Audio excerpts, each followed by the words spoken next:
silly season is in full swing and Chelsea are being linked to Spanish striking superstars, resurgent Portuguese wingers and experienced Premier League operators.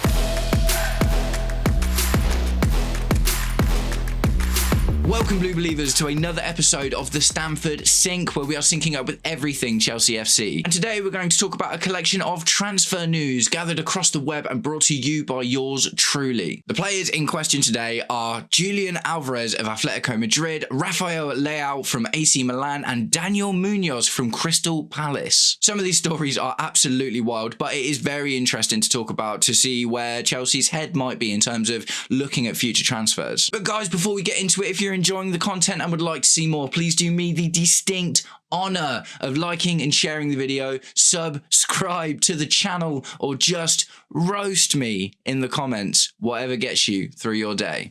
Right, so let's start with the big one. Julian Alvarez. Mate, this guy, since he left City, has never looked back. He is having an absolutely phenomenal time at Atletico Madrid, man. He obviously, we all remember him from Man City, and he always seemed like the up-and-comer who could never quite break into the team on a consistent basis, very much like Gabriel Jesus, but he has gone on to do a lot better than that. Last season, Julian Alvarez got 29 goals and 8 assists in 57 appearances for Atletico Madrid. Those are absolutely elite numbers. This kid is on fire. Another interesting thing about this kid is he's not actually so much of a kid. He's now 25 years old, which is interesting when you consider how much Chelsea do not like breaking their Leonardo DiCaprian policy of only signing under 25 players because they've got good sell-on value. But with Julian Alvarez, maybe there's an exception to be made, because not only did he absolutely smash it last season, he is also taking that form into this season with 9 goals and 4 assists in 15 games for Atletico Madrid. Kid's absolutely insane. I need to stop calling him a kid. He's not a kid anymore. He's 25. So do I like the idea of this transfer? On the face of it, absolutely yes. Now, we were previously linked to him as well. That was before he turned 25, but there was an opportunity there. Do you know what I mean? There was an opportunity there, which we obviously didn't end up going for. Maybe regretfully, as you know, we look at João Pedro, who is really good in spits and spats. Liam Delap is still to hit the ground running. We've got Emmanuel Omega coming in next season, but none of these guys feel like 30 goal a season strikers. Do you know what I mean? But there are obvious stumbling blocks in the way. One, as I've mentioned, he is too old. He's not too old, but he's a little bit older than the usual caliber of player that we buy under the blue coat era. So the interesting thing about that is it's all about sell-on value. If you buy Julian Alvarez at a purported 100 million euros, by the way, and that even at the moment, 100 million euros for a 30-goal La Liga striker, weirdly in this day and age, somehow seems cheap. So yeah, 100 million, 200k a week wages. I don't know, man. It's cash. Do you know what I mean? It's serious cash, but really exciting player. And it would be a statement of intent from Chelsea, right? Because the strikers that we've bought are all potential based. Do you know what I mean? Liam Delap, potential based. Emmanuel Omega, potential based. João Pedro, potential based. So signing a Julian Alvarez style player would 100% be a statement of intent that would start to make you think, okay, we're going for the title this year. So this whole story was basically born from an interview with a journalist who was talking about Julian Alvarez doing really well. It seems like one way or the other, he's probably going to leave Atletico Madrid, and he's currently being linked to Barcelona, PSG, and Chelsea. The interesting thing about this was it seems that his heart wants to take him to Barcelona, but we know they really struggle to buy expensive players. PSG have obviously just won the Champions League, so that's an obvious landing spot for what is still a young, amazing striker. But in the interview, he refused to rule out Chelsea as a possibility. So, you know, at the end of the day, maybe there's something in it. But there is one big reason why I don't think this will happen, or I don't think it should happen, if I'm completely honest. Don't get me wrong, like, it's really exciting to look at his stats and see the goals that he gets and see that he puts assists and stuff in as well. But after I've talked about the next player who has the exact same thing in common, I'll tell you why I don't think this is actually a player we should go for, even if he's available. So the next player is Rafael Leao, and this is, again, another player that has been linked to Chelsea consistently through the last couple of years. Rafael Leao has had patchy form in Serie A for the last couple of seasons, although he seems to be finding it again right now. Last season, he got 12 goals and 10 assists in 49 appearances, which is literally kind of half of what Julian Alvarez managed in an Atletico Madrid team. But this season, he's got 5 goals and 1 assist in 8 games, which is a lot closer to that red-hot form. Now, again, Rafael Leao is not of the age profile that we're looking for, and ultimately, I always thought of him in my head as being more of a winger, but no, if you look at his positional heat maps and, you know, the lineups and stuff over the last couple of years, and especially this season, he's being played as a left-sided forward. And that is the same reason why I don't think we should buy him or Julian Alvarez, and now I will explain why. So we have bought 3 players in the last few years that also played this left-sided striker in a paired front two and have had phenomenal seasons. Those players were Christopher Nkunku, Timo Werner, and Kai Havertz.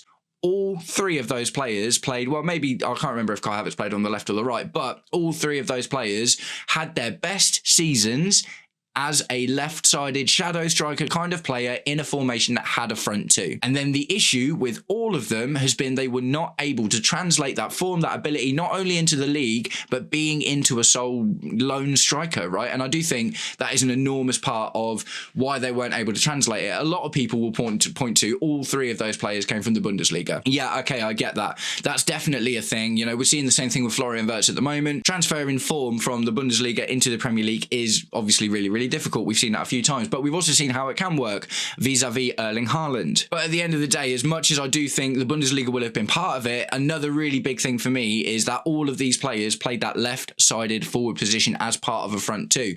And that it's not only about those front two positions, it's about the rest of the positions in the team, right? That, you know, 3 at the back and wing backs and all this, that and the other. Do you know what I mean? It isn't just as simple as take that guy who plays really well in a front two, put him up front on his own, and then it's going to work. And like I say, man, Timo Werner, horrible up front on his own. Kai Havertz, look, man, the whole Kai Havertz conversation is maybe one I'll do a whole video about at some point. But at the end of the day, yes, he scored the Champions League winning goal, and I will forever be grateful to him for that. But he wasn't good for us, man. He absolutely wasn't good for us as a lone striker, which is mostly where he was played. And we saw the same thing with Christopher Nkunku, right? Christopher Nkunku, just unbelievable season for Red Bull Leipzig. He looks so good, and he's now playing that same position, although on the right-hand side with Rafael in AC Milan and playing better again. He was just never able to translate that into, you know, we played him like in the Conference League and he was banging goals away in the Conference League. And Christopher Nkunku, definitely a really good player.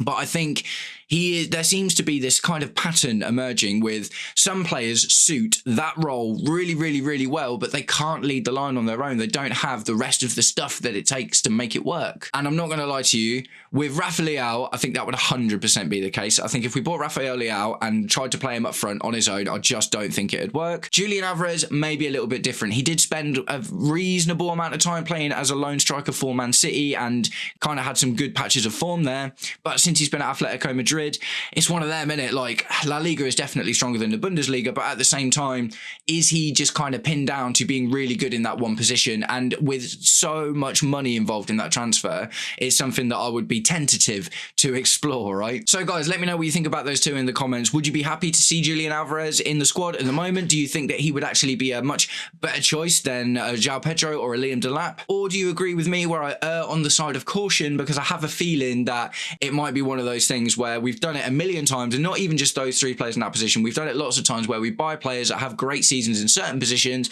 we bring them into Chelsea, and it just doesn't work. Both of these transfers kind of smack of that to me, to be honest. Maybe Julian Alvarez a little bit less because he's just, like I say, having such a good time at Atletico Madrid, and he's getting lots of assists as well. So he's showing you that he's very creative.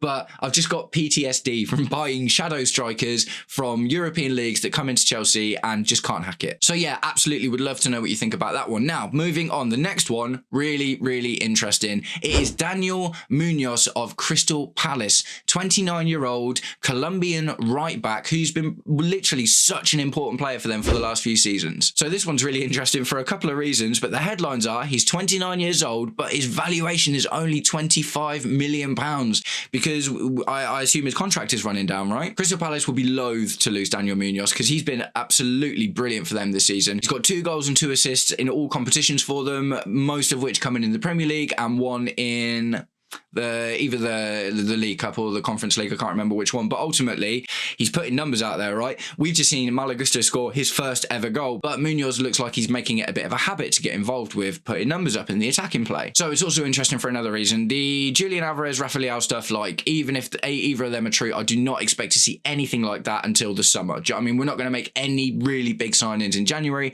Absolutely not. If we make any signings at all, it's going to be for next summer, or it's going to be signings Europeans to come in and help us with our rotation and depth in order to make sure our players are fit for the rest of the season. Munoz is a player that I do think we could see going in for in January. And the question is like, oh, but we need midfielders, don't we? Because Romeo Lavia's injured, Dario Asugo's injured. Our midfield depth is in the absolute bin. Yes, it is. But stay with me here. There is a reason why I think this could work. So, there's a couple of things to talk about with this one, isn't there? So Dave Fallows has just come in, and we all know Dave Fallows' thing from Liverpool is buying low-cost, high-potential players, right? And I guess potential is maybe not the exact right word to use with Munoz, but at the end of the day, we know that he'll be able to come into the team and do a good job. And what we have seen a lot of this season, due to our midfield depth not being so strong, is Malo Gusto and Reece James often playing in midfield. Reece James often plays like a deeper six kind of role, and whenever Malo Gusto gets put in there, he is just playing absolutely everywhere, man. He's centre attack, he's left wing, he's shadow striker, he's right wing, he's number 6, he's right back, he plays all of it. Malo Gusto is probably the second most versatile player we've got in the squad next to Marc Cucurella. So if there isn't the right midfielder for us to go out and get in order to bring depth into the squad, does Daniel Munoz represent an option? Because that would improve our right back and kind of defensive depth and allow Malo Gusto and Reece James to spend more time in midfield. Like, I'd love to know what you think about this. I don't think it's a very popular thing, but I actually think Reece James has been amazing generally when he's played in midfield for us this season. He looks really, really good in that spot for me. And as we're seeing, Malo Gusto is growing into it and starting to get goals from there as well. So could it be a case of Daniel Munoz, like I say, comes in, 25 mil, really, really affordable, something akin to the Tosin Adarabioyo, although that was a free transfer. Ultimately, 25 mil, really, really cheap for a player that's getting goals and assists in the Premier League. He comes in and gives us another option on that right back spot, which allows us to more often put Reece James and Malo Gusto into midfield. It does just kind of make sense to me, man. And the other thing that would just be absolutely great is the experience, right? The older head. Uncle Tosin would no longer be the oldest player in the squad. Daniel Munoz is 29 years old, going on to 30. We know it wouldn't be a long-term option just based on that. 25 mil is not a huge amount of money to plug a gap in your team with Premier League experience, right? That's really, really, really important. So honestly, of the 3 transfers that I've talked about today, Julian Alvarez, Rafael Leao and Daniel Munoz is the one I think makes the most sense, if I'm completely honest. Now, the truth be told, as I said before, Crystal Palace would be absolutely loath to sell him because he's a really, really important part of their squad at the moment. But being that he's 29 years old, does Daniel Munoz want to make a jump to a bigger squad to get, this will be his last big move. Do you know what I mean? He's not really going to get a huge more amount of opportunities if he stays at Crystal Palace for a lot longer. So it's a really tough one, isn't it? Like, Crystal Palace will absolutely not want to keep him, but if he's running his contract down and someone comes in with 25 mil, Palace will take that. And you can kind of see that based on the Mark Guehi thing, right? Like, they'll hate to lose Mark Guehi even more than they would have hated to have lost Munoz, but they were willing to sell Mark Guehi for like 35 million pounds to Liverpool because his contract's running out. Do you know what I mean? It's just one of those things, isn't it? These players, like, don't get me wrong, I think Crystal Palace are fantastic. I think Oliver Glasner is doing an amazing job there, and they did such a good job against us.